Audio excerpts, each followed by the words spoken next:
Today's video, we will be working with Nadula Hair. On the outside of the box, it has all their social media, so make sure you guys go and check them out. Inside the box, it came with these lashes that I didn't really care for, a pink bonnet, and also the 13x4 frontal. This was a light brown Swiss lace. And then, of course, it had the bundles going from 20 to 22 to 24.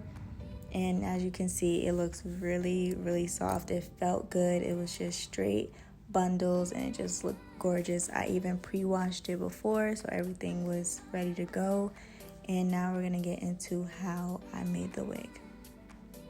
When making your own wig, you wanna make sure you start off with a base. So today I'm using this dome style wig cap in the size extra large, and it's the black cap.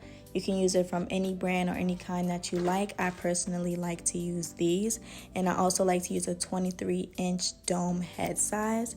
Once I place that on there, I go ahead and put the frontal, making sure that it is an inch away from the actual cap.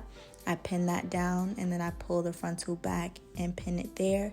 And then you also want to pin the sides, making sure that you pull the frontal as much as you possibly can. You need the frontal to be really flat. That way, when you are actually putting the wig on your head, there's no issues, no bumpiness, no anything. So after I pin everything, I pull the frontal down. Expect a little bit of bulging. That's perfectly normal. And making sure that it's an inch away all around my hairline. And then once I find that and I see everything is all good, I'm all good to go to create the wig. To prep your needle, you're going to place the thread through the hook. Make sure that you have a double-stranded thread that is as long as your arms. And then you also want to tie the knot at the end to sew. To start off sewing the frontal, I'm going to push the needle through the cap and then through the edge of the frontal, pulling it all the way until I get to the end of the knot. Now, the reason why I like to start in the middle of the frontal is because I really want to pull that middle part as much as I can, and then sew one side and then sew the other side. I find that when you try to start from the edge and work your way around, it does not work out and it makes the frontal bulky. Now what I'm doing here is wrapping the thread around the needle 3 times, and then I'm gonna pull it through to secure that knot. Once I've done that, then I can continue sewing like normal through the cap and the frontal. Make sure you loop it around 1 time, pull it, and continue to do that throughout the whole frontal.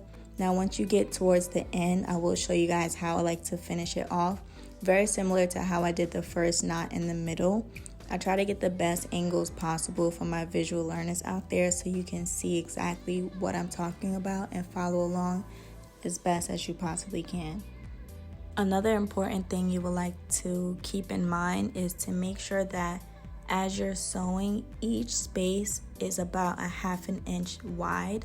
I personally like to make them that small because wigs go through a lot. You're gonna wash them, you're gonna pull your combs and wig brushes through it, and you're pulling on the thread.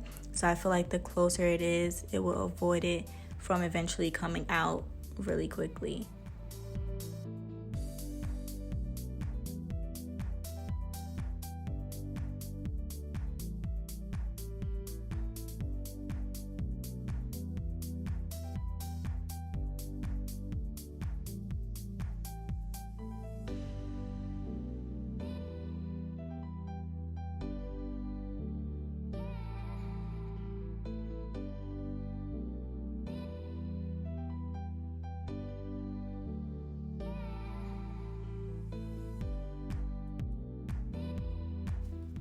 We are getting closer to the end of the frontal.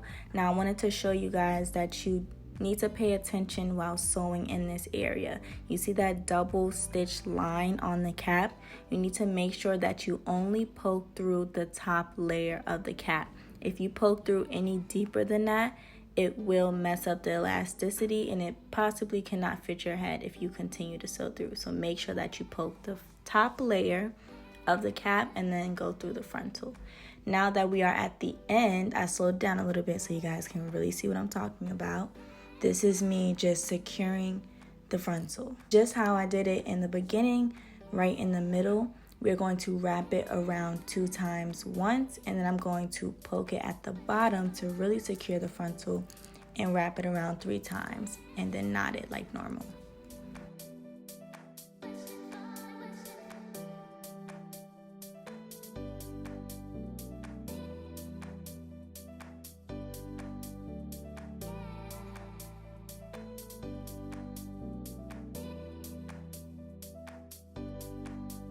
What you telling me?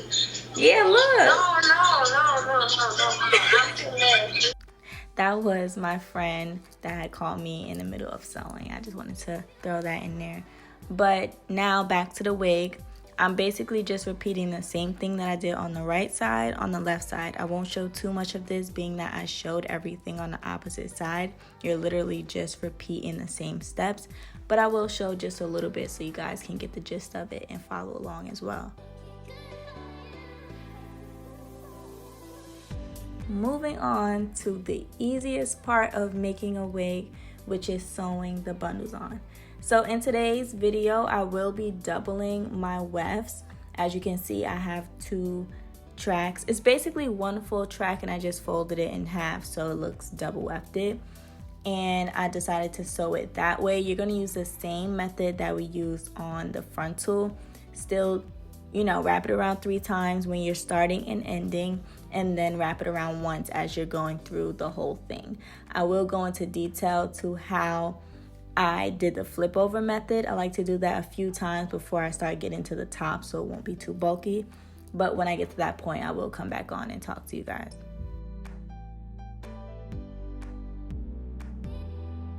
I also like to quickly mention that you do not have to double your wefts. This is something that is a little bit more difficult. Start off with a single weft, see how you like it, and once you get the hang of it, then start to double weft it. It's just difficult to hold both of them together while sewing, so just to make it easier for you guys that are beginners, definitely start off with 1 weft.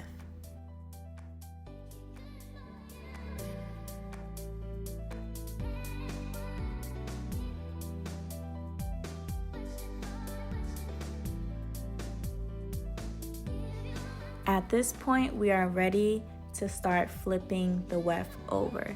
Now, like I mentioned earlier, I am double wefting, so the best way, which I would say is a major key, when you are double wefting, you do not need the first track to be as close to the second track. You can leave it at least an inch apart, but if you're single wefting, I definitely would recommend doing it about a half an inch apart. Not stack the wefts on top of each other. That is an absolute no-go. That will not make your wig flat. What you need to do is make sure that they are close together, but place the top weft on top of the bottom weft, if that makes sense.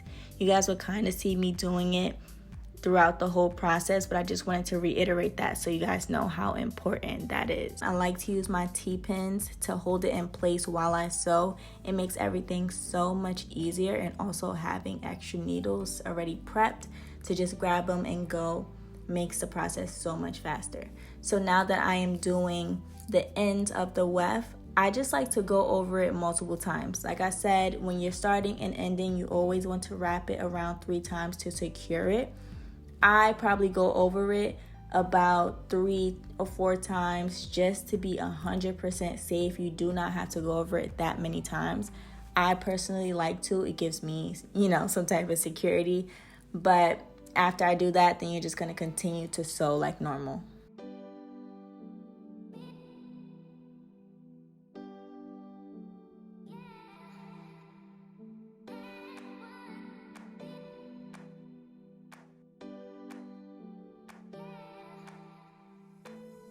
And as you can see here, I'm pressing down on the hair. The bundle is super flat and it's already 2 rows of tracks, double wefted, and it looks so flat.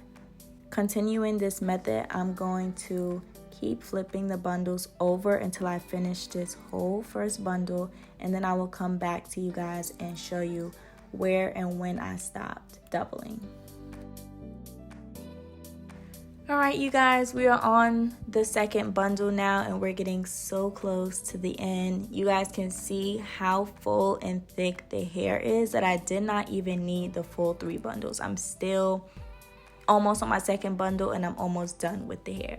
So in this clip right here, I showed you guys, you know, an image of me marking where I want to put my last few tracks. You want to make it into a U shape, and you have to gradually work your way there. So I just marked it to help you guys visually see what I'm doing, and you will also see me following the lines with the track as I get to the top.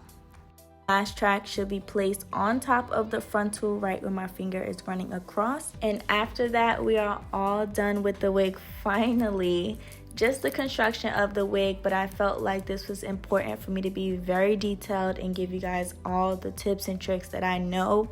And I also have another video coming up where I actually installed the wig. So if you guys want to see that, subscribe to my channel, turn the post notifications on, and you will see a notification sooner or later showing you how I got this finished product.